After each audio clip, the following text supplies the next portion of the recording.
Rob and Slim Show. Guys, it's Isaac Thorne. Oh, Isaac, how are you, my friend? I am good. I'm sitting here celebrating the Drizz's advertising gigs last week. Oh, he got at least one gig out of that. I feel that. Where's all that money, Driz? Yeah, I'm not obligated to tell you that. Oh man, JB, you're obligated to tell JB. Should I get him? I'll get him right now. Nah, he's busy. Is he? Busy at those Nashville honky tonks. The JV, he's been down that road. He's walked the line. He's made that line. Horror Author Isaac Thorne. Did you enjoy the short Rick and Morty season we got, Isaac? I did. I'm even though it was short, I'm not sure I've caught all. What was it? 5 episodes? Yeah, it was 5. Like I feel like because at the end of what was it, season 3, they said they had like 4 extras. So I feel like they just put out the 4 extra and then like 1 on top of it just to hold everyone over because it's been so long. So long. They were great except for the toilet bowl episode. I hated that episode. I've never even gone into an episode not wanting to love it, but I don't know if you saw that one. It's called The Old Man in the Seat, and I just didn't dig it. It felt like just recycled pieces of old episodes that just didn't work. Man. Didn't work, man. Yeah, I didn't see that one, but they're not far enough along yet for like clip show stuff. You know? Yeah, that's what it felt like. But I don't know if you saw the Slut Dragons and the Xmas episode. They were just my favorites. And all the others were good, though. All the others were good. I did see the Dragons one, I think. Yeah. And the best thing, the Slut Dragon, the dragon, the main one that was like the one hoarding the album and all that was voiced by Sir Davos from Game of Thrones. So that tickled my soul. The Xmas episode was at the Snake. Well, yeah, the Snake Planet. Oh my God, dude, the Snake Planet with the snake jazz, everything in that episode is great. Where Jerry was like, "I'm the Jesus Christ of Christmas." God damn. Yeah, I think as a show, I think they're lucky to be maintaining their fan base with these long pauses between. I've said that. Yeah, like I honestly, like myself, just like I'm like I don't even know if I'm gonna dig this season because it's been like 2.5 years or whatever. I don't know what it's been, but yeah, it's been a long time, and yeah. They do. It's kind of like Rob and I were talking off mic earlier, but he just got a PlayStation 4, and we were talking about Kingdom Hearts. And him and I both used to be like huge Kingdom Hearts fans, but it took him this game. There, like Kingdom Hearts 2 came out like 10 years ago, and just this year they released Kingdom Hearts 3, and it's just like, not interested anymore. It didn't make much sense years ago, and it makes even less sense now. From what I've heard. And as a fan, it really sucks to lose interest like that just because so much time has passed. Part of me is just itching, like 2 knuckles deep, to buy the goddamn game. But then I've heard so many people just say, like, yeah, it's even worse than the others, so don't bother. Like, it's the 3rd version of this character with a different name, and it makes less sense than it did 3 games ago. Like. Oh wow! I tried to tune into Simpsons Treehouse of Terror a couple of years ago, and I hadn't watched it in over a decade, and I was like, I'm just not into this anymore. Dude, that's what I mentioned to Slim earlier. I haven't watched it since either early 2000s or late 90s, but yeah, I've not been down with it. Isaac, are you a fan of that series, Supernatural? I've never watched Supernatural. I used to be a big fan of Smallville, and I would catch I love Smallville. The beginning of Supernatural, but I never watched Supernatural. That's cool to hear, dude. I love fucking cool. Smallville. Smallville was great, I've only caught a few, but I was just thinking about Supernatural. It was on their 15th fucking season, and they're finally ending it. Wow. And I'm like, I watched the first like 5 seasons because like the first 5 seasons of that series, like the guy who originally created it wanted to end it after 5, so the spoiler alert, but at the end of the 5th season, they kill fucking Satan. So I'm like, all right, this is it. This is over. I don't need to watch this anymore. But it goes on for another 10 seasons. They're finally... That's too many what?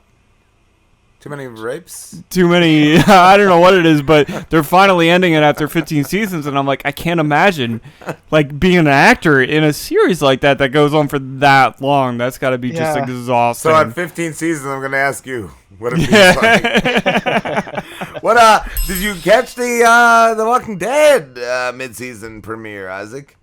Yes, I did, and all I have to say is socks. Really? Oh wait, what? Socks or socks? Socks, like Socks. on your feet, socks.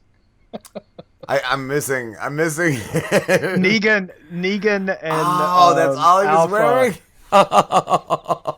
They're still wearing their socks. Oh, I gotta go back now and rewatch it and just see for the socks. But oh my god, I was reviewing the episode earlier and it was nauseating and just laughable at the same time. Negan and Alpha. I enjoyed the episode, but seeing them there pressed together with their socks on was just struck me. I need at least a screenshot of socks. What have you been writing, Isaac? Is Clumpies in the works? I have not started Clumpies yet. I've been working on a couple of short stories. Unfortunately, 2020 has not been easy for me to find time to actually sit down and type out some stories. Well, that's because you referred to it as 2020. It's Twun. That's what the kids are calling it. Twun. Is that what they call it? TWUN hyphen TWUN, all caps. I'm an old man. I'm out of touch. I'm an old man too, but I claim it. I got a microphone. I'm a professional. So that's what it is. Twun. Awesome. I will use that from now on, so I can prove I'm in touch. Even on checks, you gotta write the whole thing out. I don't sign anything without a twun on the end of it. Because they'll forge it. Forgers are out there, and they will alter it if you write numbers. So you got to write twun, the word. Yeah, they can't alter twun. No one can alter twun. Only twun can alter himself. I feel like twun is another Driz. Yeah. Just a little. Twun's my little brother. Like another incarnation of Driz. Because I was too lazy to come up with a voice for Twun. That's why. Isaac, but you're working on a comedy horror, right? Called Practical Ghosts. Ooh. Practical Ghosts. Yeah, I love it. Yeah, and before anybody asks me, I'm a fan of the Travel Channel ghost hunting shows, but at the same time, I think they're really, really stupid. Yes.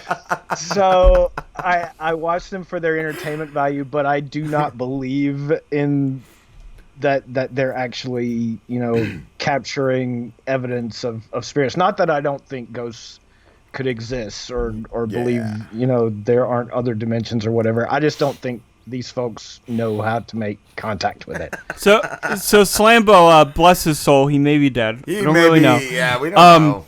He had turned me on to the Travel Channel ghost because his parents are like ghost hunters, Oh, and he's like, dude, you gotta see his Travel Channel. So all I remember from the Travel Channel ghost hunters is I remember watching an episode where a guy claimed that a ghost jerked him off. Wow! Isn't that? I did hear back in the day that.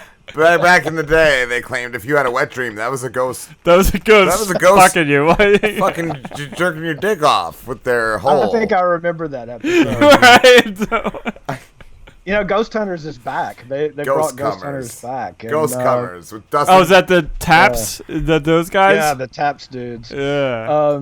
But there's like two shows now. One of them is Ghost Hunters with a portion of the original team, and the other is Ghost Nation with the founder of the original team. Oh, so it's like Ghost Wars.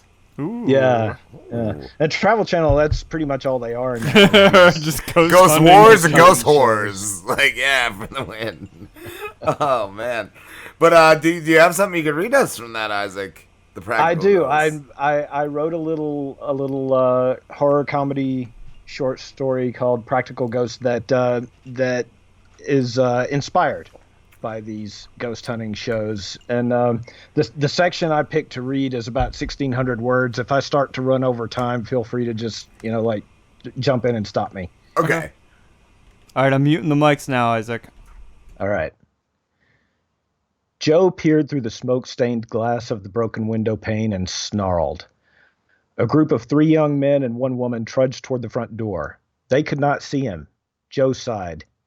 However, his exhale was not the carbon dioxide-laced water vapor of breath of a living man. It created a sickly amber stain against the sun-baked shards that remained standing in the dry, cracked putty of the window's 100-year-old frame.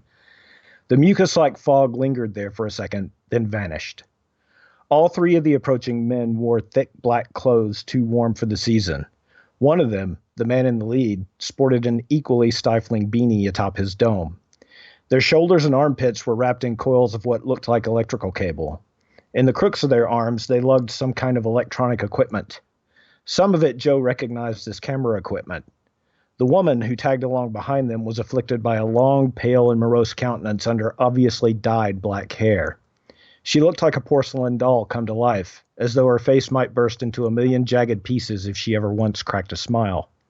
A dark gray trench coat swallowed her body entirely. "Ah, Lonnie," Joe said, shaking his head. "Lonnie, Lonnie, Lonnie. You won't move on and leave us alone, will you? Gotta squeeze every dime out of this old girl." He patted the windowsill with the phantom fingers of his right hand. He couldn't feel the wood on which he tapped. Not really, although he watched wisps of dust scatter and whirl in the wake of that touch. "What's going on?" asked a voice from somewhere behind him. Iggy sounded tired. Or bored, maybe. Entities of their stripe, with neither muscles to strain nor bones to grow brittle, never truly felt tired. Joe sensed the other ghost's presence draw closer to him, felt its energy brush against the outermost tendrils of his own, tickling him a little. Ever since he'd fallen asleep in this place, never again to awaken, Joe had been able to feel the spirits of other formerly living beings around him. Those sensations made sense, given that he now existed on the same plane as the other dead. He wondered, though, why he could affect things like dust and glass in the living dimension, but never enjoy the satisfaction of the sensations that the living experience. If this was hell, the deprivation of his sense of touch had been a particularly unexpected form of torture. "Lonnie's rented us out to another paranormal investigation team," Joe replied. He spat the last 3 words. "Looks like we're in for another night of watching the living pretend to hear us knock about the place while they leap at their own shadows or scream obscenities at a few innocent moths. This shit stopped being funny after the first time.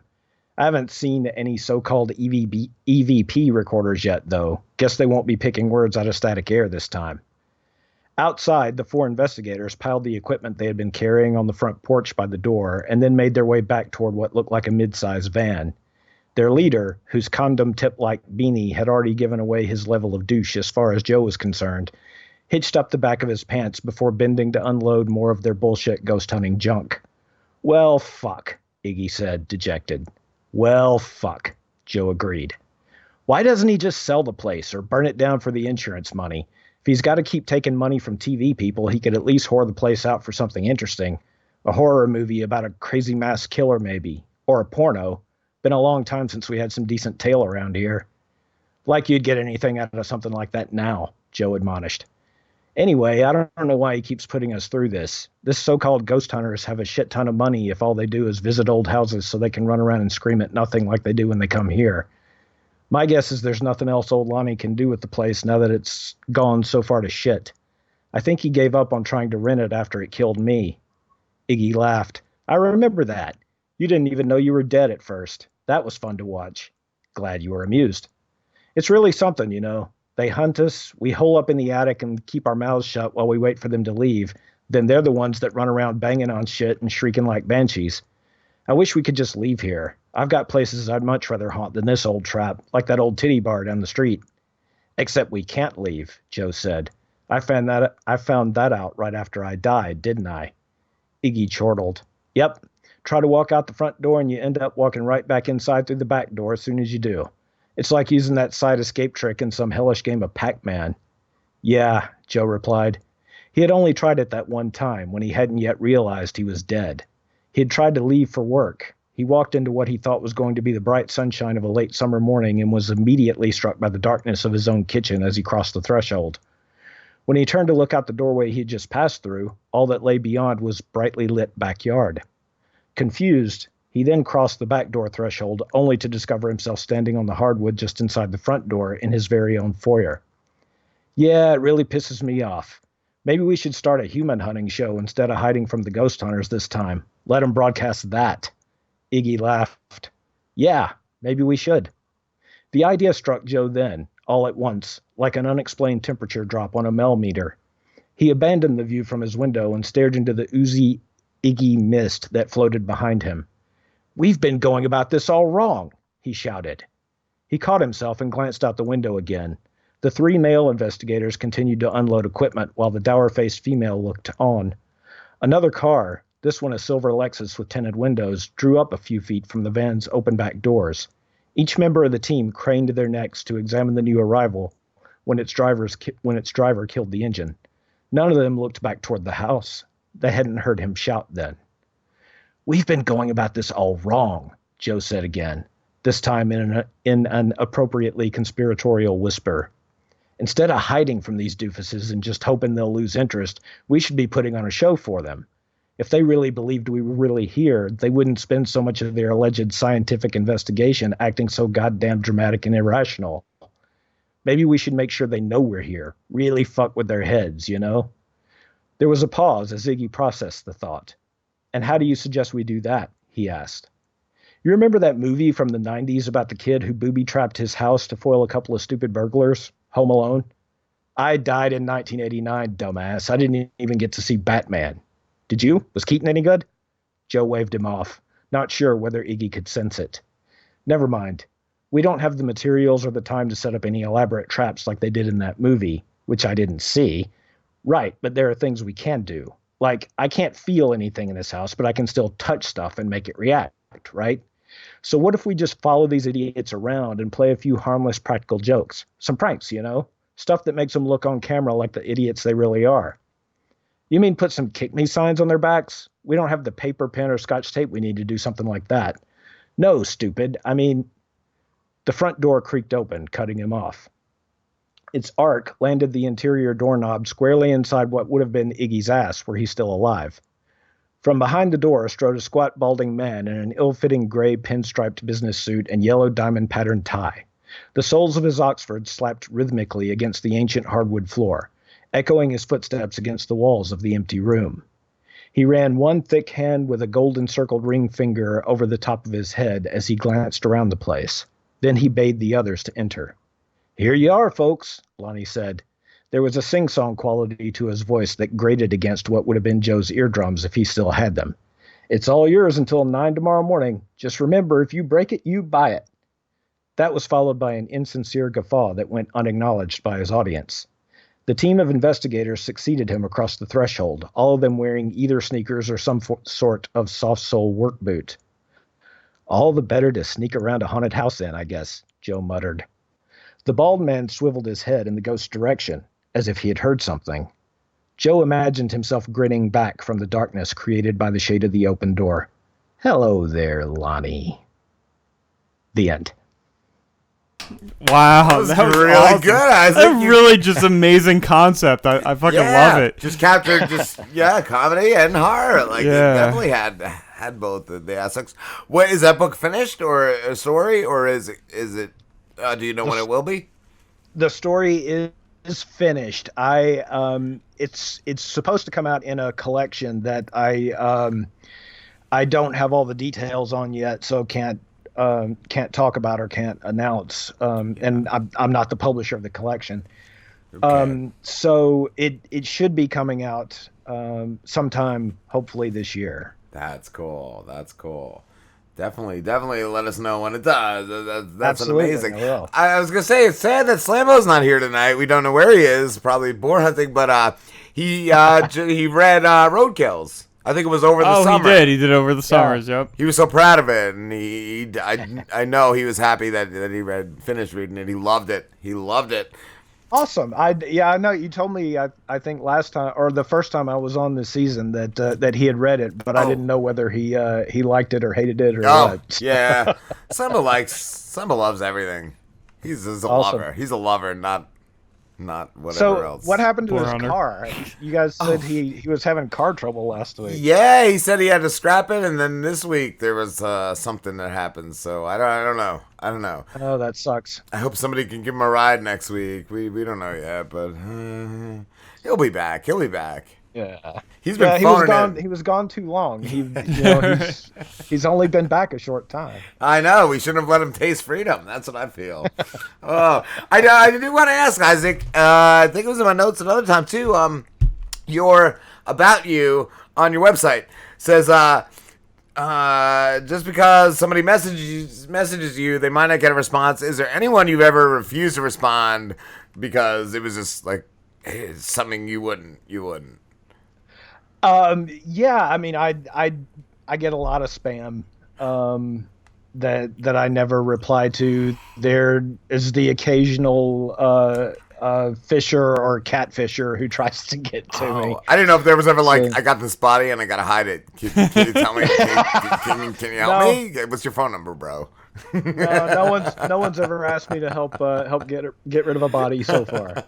Oh, that's good. And I do want to say too, I saw you once tweet. I don't know how long ago it was about waking up with pain, which made me feel better because ever since the summer I've been waking up with a pain in my shoulder, like my left shoulder, I think. And it's not gone away since. Wait, we're getting old, man. I think I'm older than you are, and the older you get, the more pain you wake up with every morning. Just like I said, just from the end of last summer, it's like, yay, every day. Like, is this going to wake me up? Or, like, it's either it wakes me up or I wake up with it. It's one or the other. It's never just, oh, this feels good today. It's impossible to find a position to sleep in that doesn't wake up feeling like a hangover. Oh, dude, there's one position I sleep in, and it's like a pillow between my knees. It's like a certain pillow under my head. It's like another pillow, like behind my back. It's like 5 pillows and a comforter, and it's always wakes up in pain. I always wake up in pain. It never ends well. Don't get old. Isaac, I got a quick question. So we're about 2 months into 2020 about that, right? And 2020. So what was your favorite work of horror in 2019? In 2019. In 2019. Oh, 2019. Yeah, what was your favorite work of horror in 2019? Work of horror, I'm talking movie, TV show, comic, whatever you're into, book, whatever. Yeah, my favorite, it would be a TV show for 2019, and that was Creepshow on Shudder. Okay, I did love Creepshow. I've heard good things. Yeah, that was my absolute favorite. I looked forward to every episode. There was only a few things I found disappointing about it in a few episodes, if I remember. And I'm already salivating for Creepshow 2, or season 2. Nice. Awesome. I want to ask too, Isaac, are you working on the other book? Is it a prequel or a sequel in the Gordon Place universe? Yeah, the next Lost Hollow book. I have the ideas sketched out. Like I said before, I don't really do outlines, but I have a few ideas sketched out. I have not started the writing on it yet because 2021 will not leave me alone. It won't. It's insatiable, 21. It's a succubus. That's what I like to refer to it as. It is. It succubuses all the energy out of my fingers. Out of my succubus. Succutube. We're going to get succutubes in 21. That's going to be. Succutubes. Trump promised those. Did he? Succutubes, yeah. Yeah, you didn't read the fine lines. Yeah. But I don't have, I haven't come down with flu or coronavirus so far. So yeah. I'm keeping my fingers crossed there. Well, the lime is the way to go. That's how I'm bringing 21. I'm bringing it in with limes. Bags of limes. Are you sure that's not what happened to Slambo? We don't know. We just scored a lime in his eye, so yeah. Yeah, We I didn't. mean, he could be line blind. He just doesn't want to admit to it, so he's making up stories. If he makes car it back, plays are we're down. definitely putting him in a little booth with a bunch of bats. That's I promise. That. Bunch of bats. That's the next Too Many Rapes. That's Too Many Rapes. It's gonna be bunch of bats with Slambo. I like it. Isaac, it's been a blast. It's always great. Always great talking to you, my friend. Where can everybody find you? You can find me on Twitter at Isaac R. Thorne, and that's Thorne with an E. Facebook and Instagram are the same thing. And my website is isaacthorne.com. Perfect. Thank you, my friend. We will definitely be in contact. Awesome. Thanks, guys. Had a blast. Thank you. Take care, Isaac. Thank you, Isaac. Talk soon, my friend.